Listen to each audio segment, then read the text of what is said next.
The bus left Benin City at 11:45, which was already 20 minutes late, which was already typical. Tobiloba had the window seat on the left side, 3 rows from the back. She had chosen it deliberately, far enough from the driver's radio, close enough to the emergency exit, that the thought of it existed somewhere in the back of her mind like a small comfort. She was a nurse. She thought about exits. She pressed her head against the glass and watched Benin dissolve into darkness. The street lights thinned, the buildings dropped away, then there was just the bush on either side of it, and the bus pushing through the night like something that had no business being awake. She was tired in the specific way that visiting home made you tired. Not from lack of sleep, but from the weight of being looked at. Her mother had spent 3 days studying her face for signs of a husband, signs of regret, signs of something she could report to the aunties. Tobiloba had given her nothing. She was good at that. She closed her eyes. She didn't sleep. She never really slept on night buses, but she let herself drift to that soft place just beneath consciousness, where sounds became textures, the hum of the engine, the low murmur of the man behind her on his phone, the occasional wheeze of the conductor shifting in a seat up front. They had been on the road for perhaps 40 minutes when the bus slowed. Tobiloba opened her eyes. Through the windscreen, she could see the headlights cutting a pale corridor in the dark. There was no town here, no filling station, no junction signboard, no cluster of hawkers with flashlights and roasted corn. There was nothing here. She knew this road. You did not stop on this road. But the driver was stopping. She heard the conductor before she saw anything. A short sound, not quite a word, that he swallowed almost immediately. Then the hiss of the door. She pressed closer to the glass and looked back. A man was standing at the end of the road. He was simply there. No motorcycle had dropped him. No car had passed. The bush behind him was seamless and dark, and he stood at its border as though he had always been standing there, as though the road had been built around him. He wore a plain dark agbada, the kind old men wore to court or to funerals. He carried nothing. No bag, no phone, no sachet of water for the road. His hands were at his sides. He boarded without a word. The conductor said the fare, the man paid it. Exact change, which no passenger on a night bus should ever have, and moved down the aisle. Tobiloba watched him from the corner of her eye. He was perhaps 60, perhaps older. His face was arranged in an expression that was not quite calm and not quite blank. Something between the two that she did not have a word for. He took the window seat 2 rows ahead of her, left side same as her. The door hissed shut. The bus moved. Tobiloba looked around. The other passengers had mostly registered the stop as a minor disruption and returned to their various states of unconsciousness. The man behind her on his phone had gone quiet. A woman near the front had looked up, then down again. Only a girl diagonally across the aisle, young, student age, a textbook open and unread on her lap, was still watching the new passenger with an expression Tobiloba couldn't quite read in the dark. Tobiloba turned back to her window. The bus continued, the road continued. The driver had not said anything, had not explained the stop, had not met anyone's eyes in the rearview mirror since they started moving again. That was the thing she noticed, the thing that snagged. Drivers always watch their passengers. It was reflex, profession, habit. This one was watching only the road, with both hands on the wheel, with the particular stillness of a man who had decided not to think about something. She told herself he was nothing. Someone had called ahead for a pickup, or the conductor had made a signed arrangement, or this was one of those informal stops that long-distance drivers made for extra cash that never touched the company's books. It happened. This was Nigeria. Everything happened. She looked at the man again. He was facing forward. His hands were in his lap. The bus hit a rough patch in the road and everyone shifted slightly with the motion. A collective unconscious sway, and the man did not move at all. Not a centimeter, like something bolted down, like something that did not register the physical world as an inconvenience. Tobiloba's grandmother had a saying. She was Edo, old Edo, from a village where the road was still red clay and people still left palm oil at certain crossroads on certain nights. She said it once when Tobiloba was 7, watching from the doorway as her grandmother poured the oil slowly at the base of an iroko tree.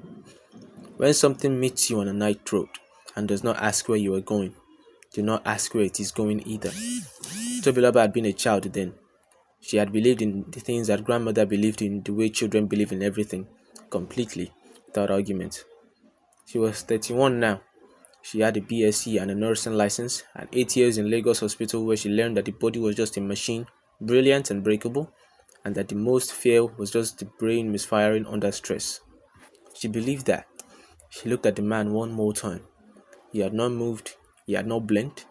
Outside, the bush pressed close on both sides of the road, and somewhere far behind them, Benin City had just become a faint orange smear against the bottom of the sky. She faced her window. She did not sleep for the rest of that leg of the journey. Emeka Osagi had been making this journey for 11 years. Benin to Lagos, Lagos to Benin, sometimes twice a month. Always by night bus because daytime was for selling and night was for movie. He knew this road the way he knew his own compound. Every pothole, every bend that came too fast, every stretch where the bush thinned and you could see the light sky properly. He knew which driver stopped at Ore for Suya and which ones pushed straight through. He knew which conductors collected twice if you were sleeping. He knew the smell of this particular bus company, diesel and old foam, and the faint chemical sweetness of the air freshener they hung from the rearview mirror that never actually freshened anything. He was not a superstitious man. He went to church on Sundays because his wife insisted, and because the pastor occasionally said something useful between the shouting. But he did not leave food at crossroads. He did not flinch when an owl called at night. He was a trader. He believed in what he could hold, weigh, and sell. So when the bus stopped in the middle of nowhere and the man in the dark agbada climbed on, Emeka's first thought was not fear. It was irritation. They were already late. He had a contact emotion he needed to reach before morning, a man who would not wait. Every unnecessary stop was money bleeding quietly from his pocket. He sucked his teeth, pulled his jacket tighter and closed his eyes. He heard the man pass him in the aisle, caught a faint smell. Not body odor, not cologne, something older, like the inside of a room that had been locked for a very long time. He told himself he was the boss. Old bosses smelled like old things. He slept. The first stop was Ore. Emeka woke to the engine idling and the conductor moving down the aisle calling out the name of the town like a man who had said it 10,000 times and felt nothing about it anymore. A few passengers stirred. Someone near the front began gathering their things. The woman beside Emeka, he did not know her, had exchanged nothing with her beyond a nod when he boarded, was already awake, already clutching a handbag with both hands. Emeka stretched, rolled his neck and looked out the window. The Ore Park was the usual chaos of fluorescent lights and shouting and generators. Hawkers moved between the buses with trays balanced on their heads, bottled water, chin-chin, gala, the kind of meat pie that had seen better decades. A man was arguing with a bus driver 2 vehicles over about something that would never be resolved. Normal, completely normal. He had it before he saw it. The sound of coins, deliberate, unhurried, the specific sound of exact change being counted into an open palm. Emeka turned. The conductor had stopped beside the man in the dark agbada. The man's hand was extended, and in it was the fare, correct as far as Emeka could tell, exact, being transferred without ceremony. The conductor looked at the money, then he looked at the man, then he looked at the money again, the way you looked at something when your eyes were telling you one thing and your brain was trying to decide whether to believe it. He took the money. He wrote nothing in his ledger. He moved on. Emeka frowned. He leaned slightly into the aisle. The man was already facing forward again, hands back in his lap, agbada perfectly still. Or a fluorescent light came through the window and fell across his profile. The high forehead, the jaw, the closed eyes. And Emeka noticed for the first time that the man had not gotten off, had not stood, had not stretched, had not bought water or asked anyone to buy water for him. He was simply sitting there while the stop happened around him, the way a stone sits in a river. Emeka almost said something. He was the type of man who said things. 11 years of trading had made him comfortable with confrontation, comfortable with asking the questions others were circling, comfortable with naming the discomfort in a room so that it could be dealt with and set aside. But something stopped him. He looked at the man and something in the geometry of him, the angle of the shoulders, the absolute absence of fidget or breath shift, or any of the 100 small movements a body makes when it is simply existing in space, produced in Emeka a sensation he had not felt since childhood. Since the night his uncle had taken him to the farm at dusk and told him not to make noise near the old Iroko at the boundary, and he had looked at the tree and understood that being told that the instruction was not about disturbing the tree. It was about not letting the tree know you were there. He faced forward. The conductor came back down the aisle, collecting from those who had boarded at Ore. 3 new passengers all settling into seats near the front. The conductor moved efficiently, mechanically. Then he stopped again beside the man in agbada. The man paid again. Same sound, same exact change. Same unhurried transfer of coins into the conductor's palm. Emeka watched the conductor's face this time. He was a young man, mid-twenties maybe, with a lean, hungry look of someone working a job he planned to leave. He had probably collected fares from 1,000 passengers and 1,000 trips. He had the face of someone who was being surprised by very little. He was surprised now. Not loudly, not with any gesture that other passengers would notice. Just a flicker. Something passing behind the eyes. Something recalculating. He looked at the money in his hand. He looked at the man. The man looked at nothing. The conductor pocketed the money and walked quickly to the front. Emeka sat with what he had just seen and turned it over carefully. The way he turned over a suspicious product in the market, looking for the flaw, the explanation, the manufacturing defect that will make it ordinary. A man paying twice. Possible explanations. Confused, elderly, eccentric, testing the conductor for some reason Emeka couldn't guess. All possible, all reasonable. He looked at the seat ahead. The man had not moved through any of it. Not even when the bus engine turned over. Not even when a hawker outside had shouted directly at the window trying to sell plantain chips. Not when the bus rolled over the speed bump at the park exit enough to rattle the luggage rack. It sat like something placed there. Emeka was not a superstitious man. He believed in what he could hold, weigh, and tell. But there was a thing his mother used to say back in the village, back before Lagos swallowed him and made him practical. She used to say that the spirits that walked among people were not always the angry ones, not always the ones that came for you. Some of them were simply going somewhere. Some of them just needed a road. Leave them their road, she would say, and pray it is not the same as yours. Emeka looked out the window at the darkness rushing past. He did not buy any suya at Ore. He was no longer hungry. He had not opened the textbook since morning. He sat in her lap like a prop, like something she was holding to convince herself and anyone watching she was a normal girl on a normal night bus doing normal things. Organic chemistry. She had an exam in 11 days.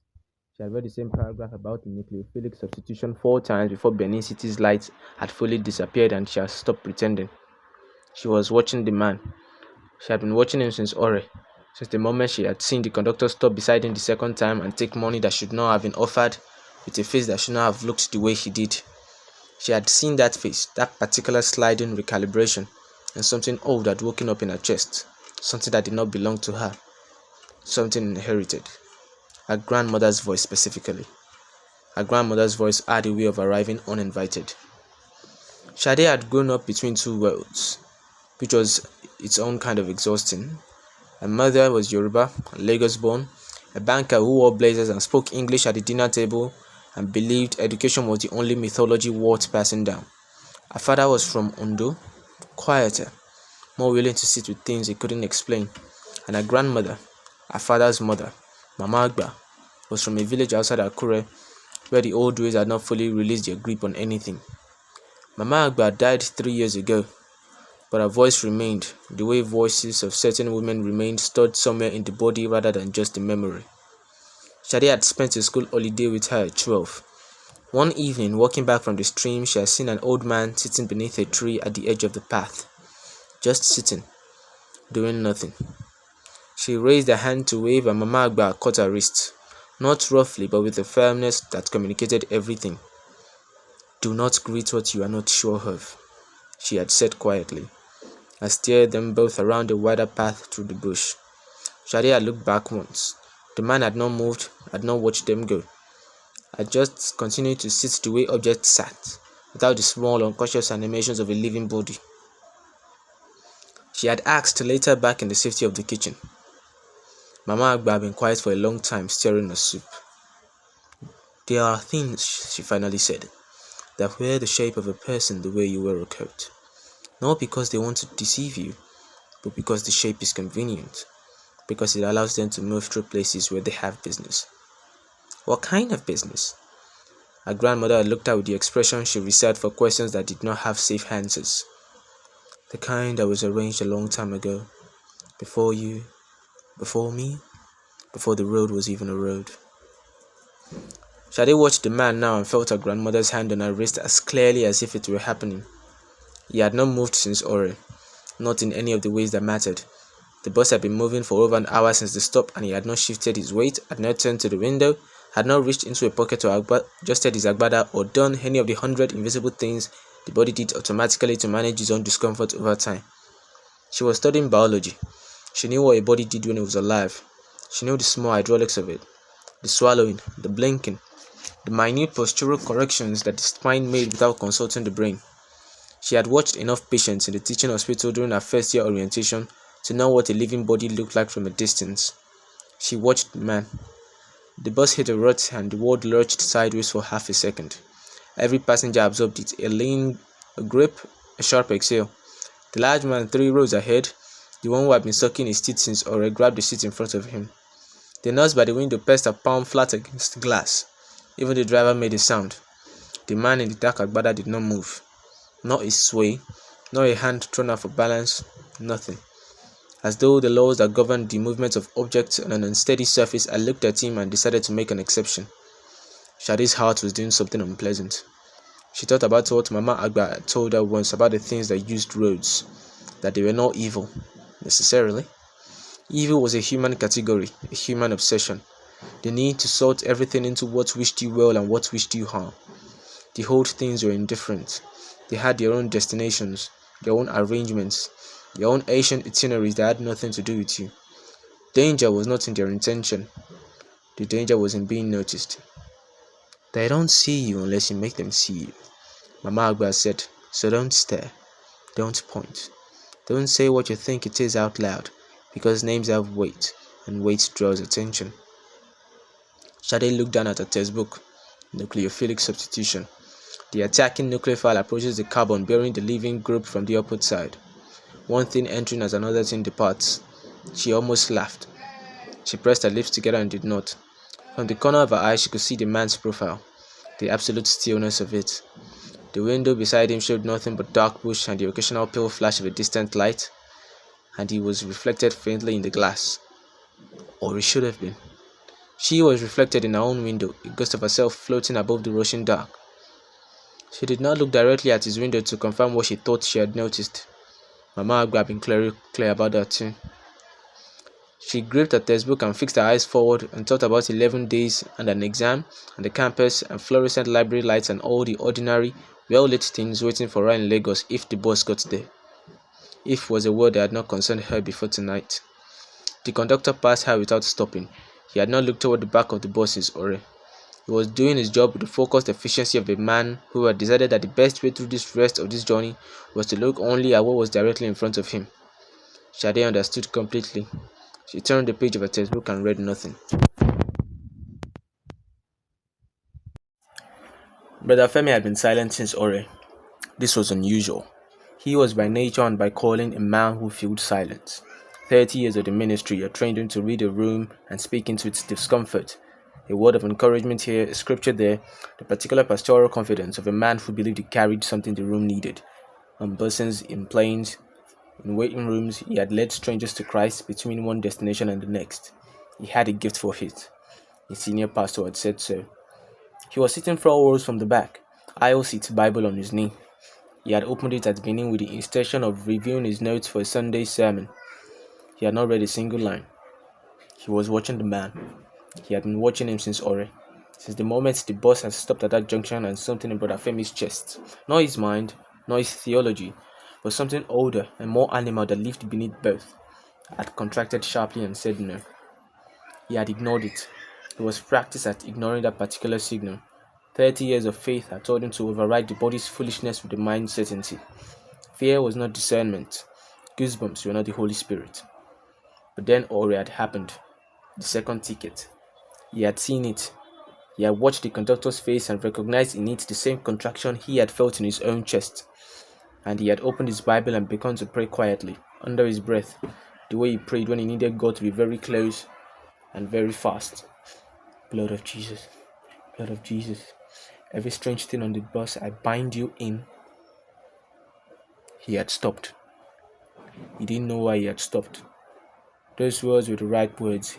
He had used them 1,000 times in 1,000 rooms and they always felt like something solid, something he could put his hands on. But sitting here, in the dark, 4 rows behind the man in the agbada who had not moved in over an hour, those words had suddenly felt like paper, like he was holding up paper against something that had existed long before paper, long before the language's paper was written it, long before the human impulse to write anything down at all. He had stopped and sat with that feeling, and it had frightened him more than anything else tonight. But Afemi was not a naive man. He knew the theology of spiritual warfare. He had read Ephesians 6, had preached it, had cast out what he believed were genuine afflictions from genuine people in his 20 years at Calvary Assembly. He believed in the unseen world. He had built his entire life on that belief. But there was a version of the unseen world he had preached out. And then there was apparently another version that took night buses. The version he had preached about was legible. It had rules, hierarchies, a defeated enemy rattling chains that Christ had already broken. It responded to authority. It fled from the name. It was ultimately subject to something larger than itself, and that something larger was on his side. The man 2 rows ahead of him did not feel defeated, did not feel like something rattling borrowed chains. He felt like something that had been here before the chains existed, before the categories of defeated and victorious had been invented, before the argument itself had begun. But Afemi thought, for the first time in many years, about his grandmother's compound in Ekiti, about the shelf in the corner of her room that his mother always steered him away from as a child, the small clay figures, the iron implements whose name he had never learned, the bowl that always had something dried and dark in it. He had grown up and gotten saved and decided that shelf represented everything his faith had delivered him from. He wondered now with a discomfort he did not know what to do with, whether his grandmother had simply known something he had spent 30 years learning not to know. He gripped his Bible. He looked at the man. He made a decision. He stood. His legs carried him the 2 rows forward before his theology could finish arguing with his body about whether this was wise. He stopped in the man beside the man's seat and looked down and said, in his most pastoral voice, the one that had counseled widows and rebuked deacons and prayed over hospital beds at 3 in the morning, "Brother, are you all right?" The bus moved, the road hummed beneath them.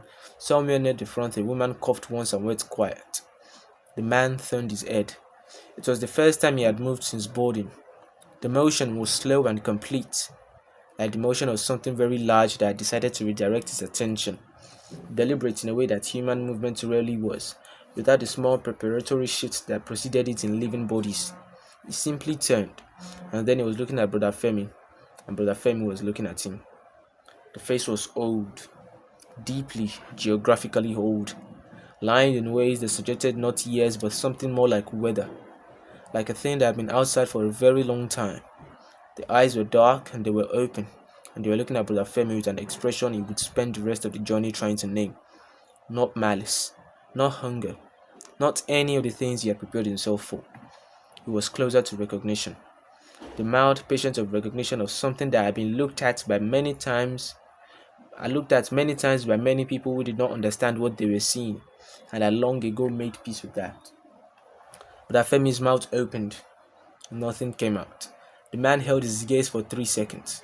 He had counted, involuntarily, the way you counted during something you needed to get through, and turned back to face forward, as if the matter had been addressed, as if Brother Femi's question had been answered, not just in any language he could repeat. Brother Femi walked back to his seat.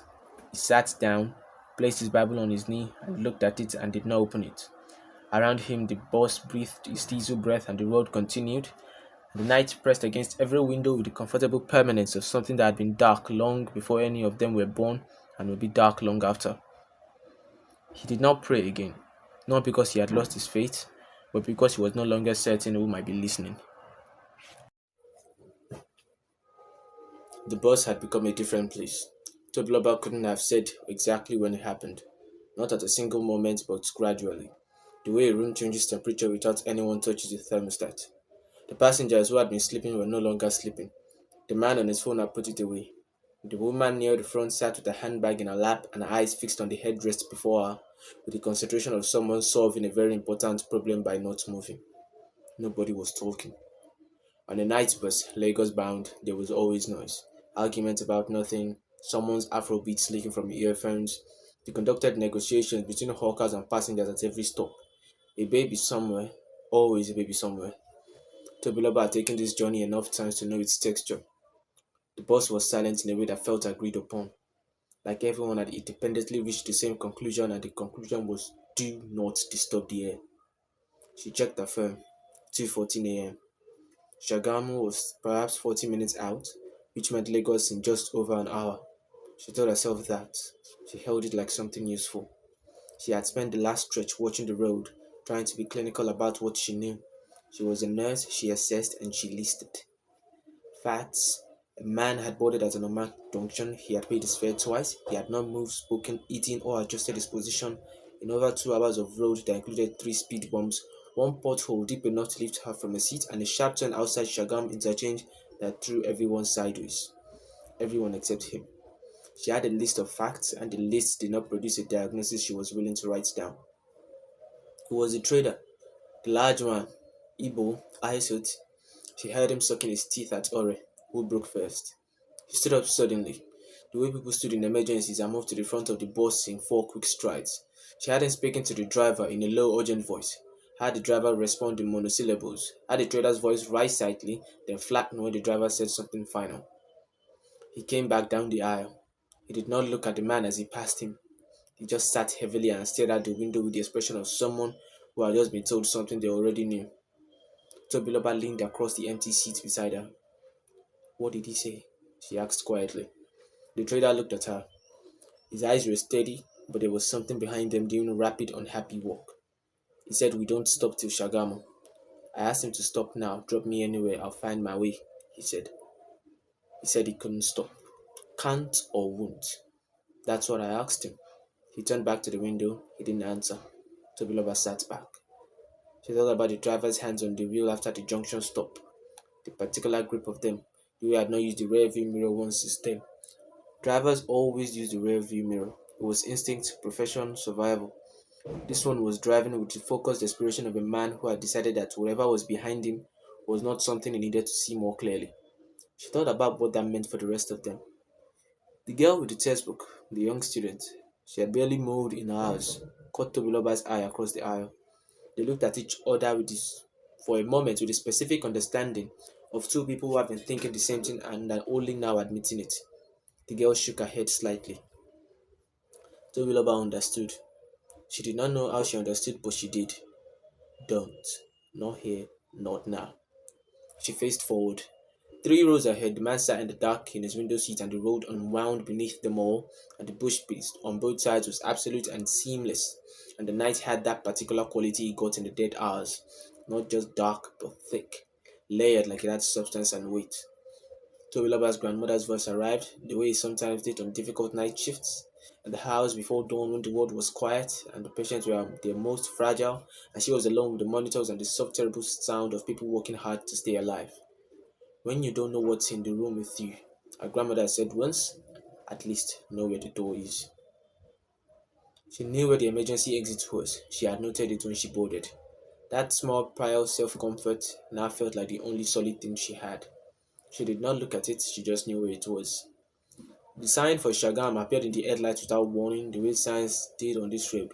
Suddenly, as though the road had been keeping it from you, the bus began to slow. The conductor stood. He moved down the aisle with his ledger and his practiced indifference, stopped at the relevant seat, and Tobila watched him approach the man's row from behind and slow down almost imperceptibly. The way you slow down before something you weren't sure about. She heard the coins before she saw them. The man's hand extended into the aisle. Exact change the third time. The conductor took it without looking at the man's face. He wrote nothing in his ledger. He moved to the back of the bus and did not come forward again. The bus pulled into Shagamu Park. Doors opened, cool air entered, fluorescent lights. The world outside was ordinary and indifferent and populated with living beings doing living things, and Tobilaba had never been so grateful for a petrol station in her life. Nobody got off. She watched the other passengers and understood that she was not the only one who had made this calculation, that whatever was on this bus, they were all on it together now, and getting off in Shagamu alone at 2 a.m. to wait for another bus felt like a different kind of risk. Doors hissed shut. 1 hour to Oshodi. She pressed her back against her seat and breathed and count the minutes the way she counted them on the board. one at a time, only ever one at a time, because that was the only mathematics that got you through a night like this.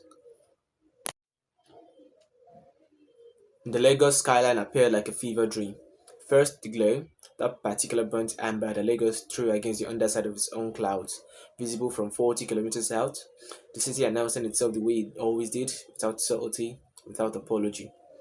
Then the density of light increased and the road widened, and the bush finally, mercifully gave way to concrete and signboards and the familiar chaos of a city that never fully slept. Nobody smoked, but something moved through the bus like a shared exhale. Not relief, not yet, but the loosening of something that had been held very tightly for a very long time. Tobiloba watched the skyline and counted her breaths, in through the nose, out through the mouth. The things she would do when she got off this bus arranged themselves in her mind like a checklist. Feet on ground, call her flatmate, find the taxi she recognized, lock the door behind her. Simple, sequential, achievable. She was good at checklists. They were the architecture that held difficult nights together. She did not look at the man. She had not looked directly at him since Shagam. Emeka had his bag between his feet and both hands on the seat in front of him. He had been in this position since Jagamo Park, braced like a man expecting impact. His contact emotion would be asleep by now. The business could wait. Some things could wait. He was thinking about his mother's voice, which he had not thought about in years. The specific cadence of it. The way it dropped when she said things she meant seriously, as though the weight of the world pulled them downward. Leave them their road, and pray it is not the same as yours. He looked at the back of the man's head, 3 rows ahead. Same road. They had been on the same road for 4 hours now. Thought about what that meant and then he stopped thinking about it because there was nothing useful at the end of the thought. Shade had her phone out. Not to call anyone, there was no one to call at 3 a.m. who could do anything useful, but because the screen light was ordinary, manufactured, aggressively contemporary, she needed something that had been made recently that belonged entirely to the world she understood. She had 11 days until her exam. She thought about her grandmother, about the shelf in the corner of the room, about the things Mama Agba had known and carried quietly for decades without letting them unmoor her, without letting them swallow the dailiness of her life. She had known what had worked at night, and she had still planted a garden every morning and still made her soup and still laughed at things that were funny. That felt, right now, like the most profound form of courage Shadi had ever considered. But Afemi had his Bible open. He wasn't reading it, but he was open, and that felt like something, a position, a declaration of where he stood even if he was no longer certain of the ground beneath him. He had been a minister for 30 years. He had built his faith on certainty, on the clean architecture of doctrine, on the comfort of a universe that was legible and mapped, and ultimately, fundamentally, on the side of the righteous. Today had not destroyed that faith, but he had added a room to it. A room he hadn't known was there. Windowless, old, smelling of something he couldn't name, and he suspected he'd be standing in its doorway for the rest of his life, looking in, not fully entering, not fully leaving. He supposed that was his own kind of knowledge. The bus turned off the expressway. Oshodi. The park materialized around them. The specific pandemonium of it even at this hour. The buses and the yellow buses and the motorcycles and the orchids and the shouting and the lights everywhere. Lights from every direction. The democratic Lagos light that fell on everything without discrimination. The bus slowed, came to a stop. The conductor called the name of the park the way I called every stop. Flatly, professionally, already thinking about the next thing. The doors opened, passengers moved, bags came down from overhead racks. The woman at the front pushed past with a handbag pressed to her chest. Emeka stood, slow, deliberate, keeping his eyes forward. Shade gathered her textbook and a bag and shuffled into the aisle without looking left. But Afemi stood and straightened his jacket and held his Bible and moved towards the front. Tobiloba waited. She let others pass. She told herself it was courtesy. She knew it was something else. The nurse's instinct to be last out, to make sure the room was clear, to account for everyone. She looked. The man was standing. He had risen while her attention was on the others and now he was in the aisle, facing the exit, and he was tall, taller than he had seen sitting, taller than should have been in the bus with a low ceiling, and the other passengers moved around him the way water moved around the stone, instinctively without looking directly at the obstacle. He moved towards the door. Tobiloba could not have said later why she looked at his face then. Instinct, perhaps. The same instinct that made you glance at the monitor when a number changed. The need to know. He stepped off the bus, and just for a moment, the length of a held breath, the space between one habit and the next. He turned, not towards her specifically, toward the bus, towards all of them, the way you turn to acknowledge a place you were leaving. His face was old and patient and completely, absolutely calm. His eyes moved across the windows once and hurried, the way you looked like something you recognized, something familiar. Then he turned away and walked into Oshodi. Within 4 steps, he was gone. Not lost in the crowd, just gone. The crowd simply continued, indifferent and loud and alive, and there was no dark agbada moving through it, no tall figure, no trace. Tobiloba got off the bus. The air smelled like exhaust and pepper soup and the particular early morning Lagos smell of a city shifting between its night self and its day self. Somewhere, a generator coughed to life, a bus driver leaned on his horn for no reason anyone could identify. She stood on the concrete and breathed it all in and did not look back at the bus. Around her, other passengers dispersed into the city, a trader hailing a cab with aggressive urgency, the students walking quickly towards the bus stop, the pastor standing very still for a moment with his Bible at his side before he too moved on. None of them looked at each other. Some things you did not discuss, not because they weren't real, but because naming them in the daylight felt like the wrong kind of attention, like turning on a light in a room to prove there was nothing there, not noticing that the light also made you visible. The bus sat behind her, empty now, engine taken as it cooled. She walked into Lagos. The city received her the same way it received everyone, without ceremony, without acknowledgement, without any particular interest in where she had come from or what she had passed on the road. It was 3:47 a.m. Whatever had ridden the last bus to Oshodi had reached its destination. Whether that destination was Oshodi at all, none of them would ever know. Thank you so much for listening. If this story kept you up, good, that means it worked. Please subscribe to the channel, share, and maybe don't take the night bus alone.